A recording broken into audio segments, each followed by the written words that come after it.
Hey everyone, how's it going? Greetings from Iquitos, Peru. Really greetings from my bed.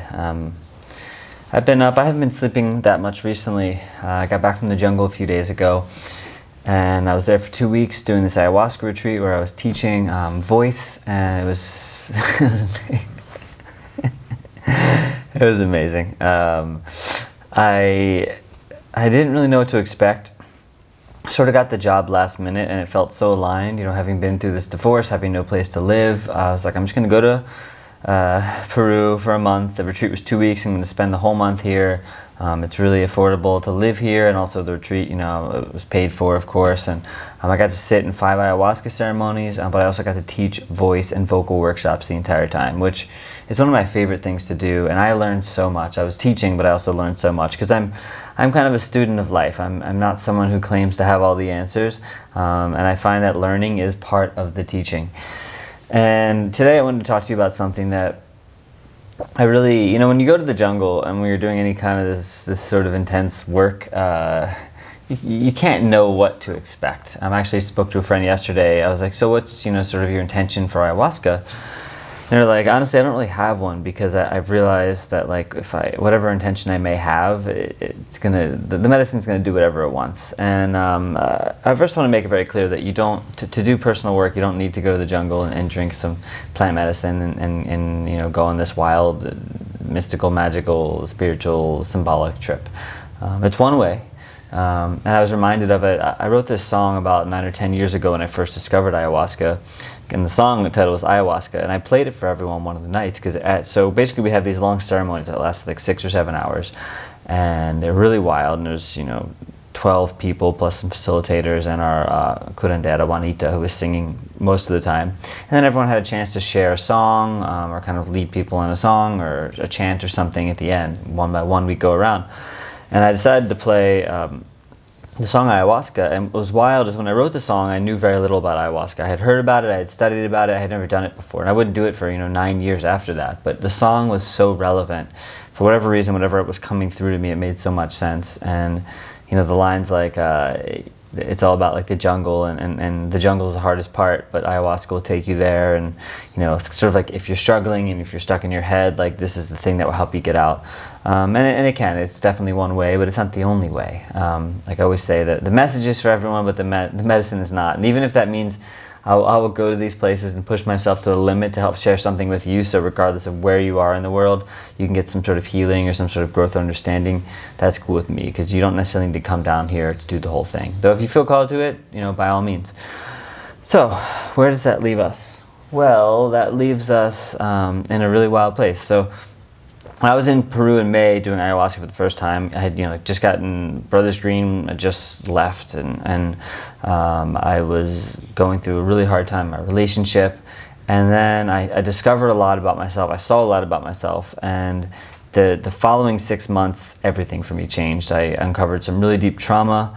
I left my marriage. I kind of opened up about my sexuality and gender and who I was and truth and all that stuff. And everything's different now. I actually decided to move to California for the winter. I'm going to move to sort of like the LA-esque area, Southern California. If you're out there, give me a shout out. But I'm in the process of doing this mentorship program, and if you don't know about it, you can click the link to learn more and to apply for it. It's going to start early January. And this all ties into what I uncovered in the ayahuasca experience. So not to say that I'm by any means done the work, or don't have things I want to grow or improve or fix upon in my life. There's always going to be stuff. But what was amazing, what was that sound? But what was amazing to me is that it felt like these 5 ceremonies, there was one that was a little bit challenging for some interesting reasons, but for the most part, they were just like a celebration. I didn't purge at all, which people usually like purge, they throw up and all kinds of stuff. I felt just great. I didn't have too many visions and crazy things happening. I just felt really good. Everything was affirming. Any questions that I had were very quickly answered. And everything was affirmed. And it took me a while to fully understand why I was there and why I was drinking beyond actually just working there. What I realized is that when I came in May, I did the work, I went through all these life changes, I put in the time, I made the changes I need to make in my life, and then I just was. So I've been in this state of just pure and clear knowing and truth, and it's really wild. It's not something that I just experienced on the medicine. I was experiencing it all the time. You know, I have these little fleeting fears. I have these little things that I notice that come up about myself and certain things of worthiness and neediness, but they go very quickly. When I examine them, I kind of laugh and they're gone.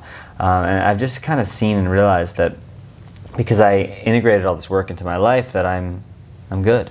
And ayahuasca was just, it was more of a celebration. It wasn't really deep work. It was like, you're good, you're clear. Like, you don't need visions and symbolism and you got to do this and that and the deep trauma work, because you did and you're clear. And maybe one day I'll go back in the jungle and need more, but I don't feel like I need to do it anymore. I just feel clear and I feel good and I feel like I know what I'm here to do. And one thing it really helped me get clear on was that I'm just a guide. I'm not a guru, I'm not a master, I'm not some enlightened, like, you know, buzzing being who's floating on a sea of turtles and clouds or whatever. You know, there's so many words for awakening and truth and enlightenment, and I think when people hear the word enlightenment, they often think of like these guru masters that dress a very specific way and have the long beard and you know, all that stuff. And I think there's a lot of falseness in that world. I think there's a lot of charades. There's a lot of like the sort of guru on the hill thing where you make this assumption and see someone outside of yourself. And I used to always think that. I used to think that being kind of like enlightened or awake meant that you were this like mystical person who had these sort of magical, joyful bliss all the time feelings and powers. And it's not that. It's actually like awakening. It's really simple. It's just awakening to truth and being clear. It doesn't mean you don't still have fears. It doesn't mean that you don't still feel pain or that you're just in this state of bliss all the time. If you want to be in bliss all the time, I don't know what to tell you. It's an imagined fantasy. Even the people that seem like the masters, we're still human. We still experience things. You can become a robot and shut your emotions off. Sure. You can take a shit ton of drugs all the time and just be tripped out all the time and feel at unity consciousness at one. Sure. But to me, it's just about clear. And when I got clear on the truth of who I was and what I'm here to do, and I kind of get out of my own way, I'm just this clear channel. And I have fun. I laugh, I dance, I do things that I love, I play music, and I just get silly and weird. I'm not trying to just be some sort of perfect specimen of reality, because perfection is made up anyway. But I feel clear, and I feel called to just help others and create content and create this mentorship program, you know, where I do group programs, I do also one-on-one, really just to be a guide for anyone in the world who's saying something's not right. You know, it's like waking up from the Matrix, or realizing that, you know, like when the Truman in the Truman Show, when Jim Carrey's character recognizes that his world is the false world and he tries to get out. It's like, that happens to so many people, and what we usually do is we start to see that things aren't quite right, that people are kind of playing characters like on a stage, and that they're a big facade. And we don't know what to do about that, because we feel alone in that. And the idea of sharing it with someone can be scary. It makes us feel like we're going to be ostracized. So we kind of shut it down, and we continue to try to play along and to slip back into our character. But if you're someone who's like, you're sick and tired of playing the character, you know you have all these fears and these things, and you recognize that you have the potential to be so much more, well, that's what I'm here to do. I'm here to guide you just as a reflection of yourself. I'm not above you, I'm not below you, I'm not beyond you. It has nothing to do with that. I'm just aware of the things that you're becoming aware of, and I've spent enough time in my life looking at them to actually know what they really mean, and reading and practicing and all the things in the last 10 years to really get to the bottom of what the hell's going on, because life is this crazy wild mess and we don't see it clearly. There's war, there's poverty, there's hate, there's all these terrible things that can freak us out. You know, we're stressed about money, you know, and about relationships, but when you see it from a clear perspective, the stress, the fear, all those things go away.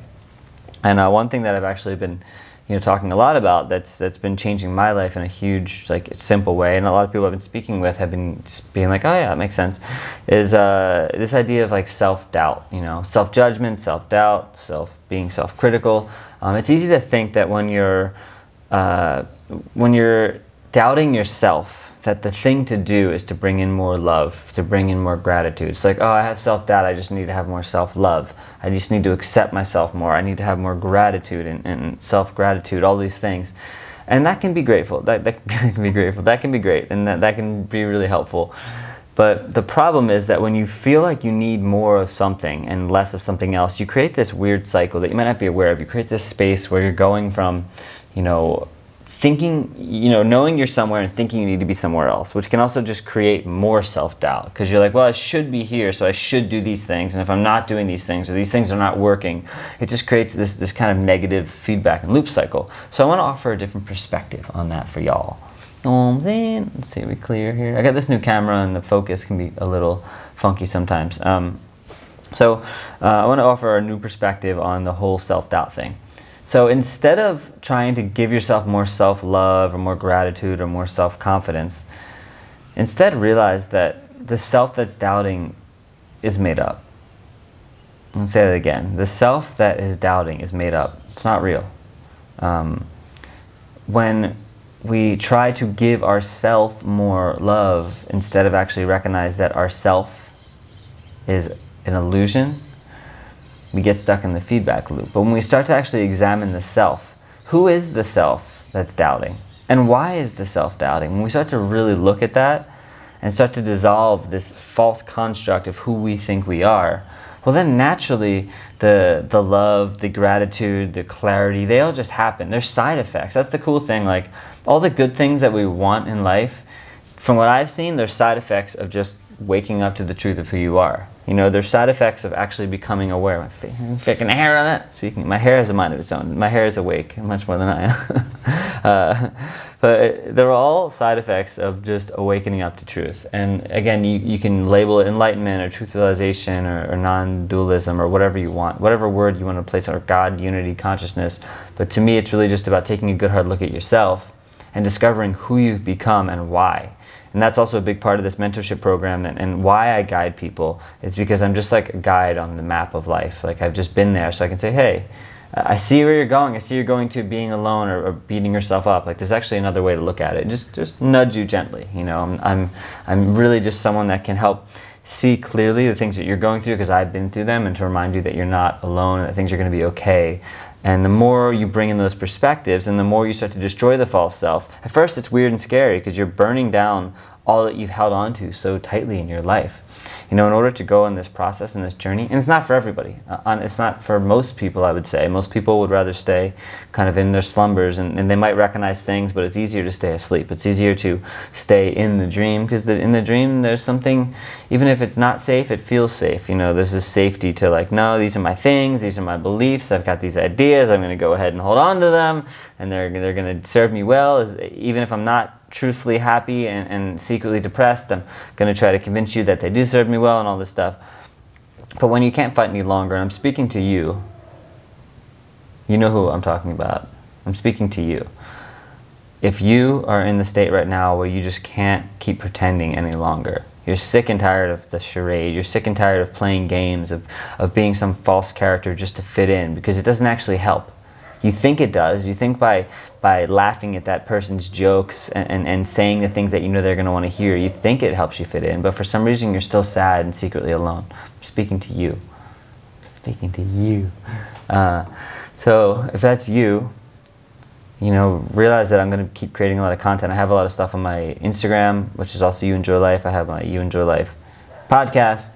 I'm working on finishing up my book right now. That's kind of why I've been sitting in bed. I'm sitting in bed going back and forth between reading one of my favorite books and finishing up this book that I'm writing. The book's already written. I'm just like doing the final editing processes right now. And it's all about this. It's called Conversations with Your Best Friend. And it's really just about helping you unwind your life to get to truth. Because what happens is when we are living in a life getting more information, when we're in this sort of spiritual path and we're continually digesting more and more, we're learning new practices, we're learning new ideas, we're just filling our cup up with more and more and more stuff. Sometimes what we need to do instead is actually dump the entire cup out. I did a post about this the other day on Instagram. It's like is the glass half empty or is the glass half full? And I would say it's neither. I'd say the glass is completely full. It's completely full of shit though. And in order to actually empty your glass, you need to dump all of the crap out. And it doesn't just happen. It'd be nice to believe you could just go like this and it's all out, but it takes actually looking at each layer of crap one by one, getting rid of all of that, and then having this empty glass to be able to fill it up. And that's the first step, right? Becoming aware. And then once you become aware of, you know, the fact that you've been playing out this false character, then it's going through layer after layer after layer like an onion, peeling away each layer, examining each layer until you get to truth, which is nothing. When you peel back every layer of an onion, there's nothing left, and that's where the glass is empty. But once the glass is empty, you can fill it with things from your own perspective, not from what other people told you, not from the fears and the conditioning that you were believed to stick into. So stick around if you like, if this makes sense to you. Stick around. If not, if you're offended, if you're upset, or if you're confused, or you think I'm full of crap, that's okay. I don't care. It doesn't affect me. The moment these words leave my lips, they're gone. I have no attachment to them. I used to make videos and get very attached and look at the comments and the opinions and judge, because I didn't truly trust myself. I didn't truly believe in what I was saying. But this is just a knowing. This isn't something that I'm trying to debate or convince you of. It's a come see for yourself. It's a Buddha, you know, with a hand open, not a closed fist of faith, but a hand open of saying, hey, here's what's going on. Try it on. If it works, great. If it doesn't, move on. You know, do your thing. I really, you know, I love you to get to a place that you want, but I don't care whether you think what I have to say is right or wrong. It has nothing to do with right and wrong. If it gets you thinking, if it makes you feel something, whether excited or sad or upset or pissed, then you feel something, and then you can actually use that. There's a flame, there's a spark that starts that will actually start to just illuminate your entire life. And usually illuminating it means burning it all down to the ground, so you can actually start from a fresh perspective. It's like building a house. You know, you can build a house on a crappy foundation, and you can keep covering it up with more and more and more crap, but you know the foundation's weak. So why not just blow the house down and then build it from a new perspective? Because you're smarter than you were. You know a lot more than you ever did in your entire life. And when you were going through your life completely blind and being told all these things and believing them, you were unconscious, you were not aware. So it's not your fault. It's not a thing about fault or blame. But you might not be responsible for who you are, but you can take responsibility to make the changes that you need to in your life. And again, if you want to apply for the mentorship program to just get more support, we'll be working like together, either one-on-one or in a group setting, but we'll be, you know, in video chats together actually talking. If you're someone who can just watch videos and get what you need, that's great, but some people need that extra support, so you can check that out. The link below. Otherwise, remember, again, you are not alone. I'm just a reflection of you. The things that I'm saying and sharing, they're not for me to share to build up my own ego. My ego's gone. It's a silly thing that I sometimes slip into just to make people laugh, really. But otherwise, I'm just this kind of empty vessel to help channel these things so that you can get clear. So I will see you soon.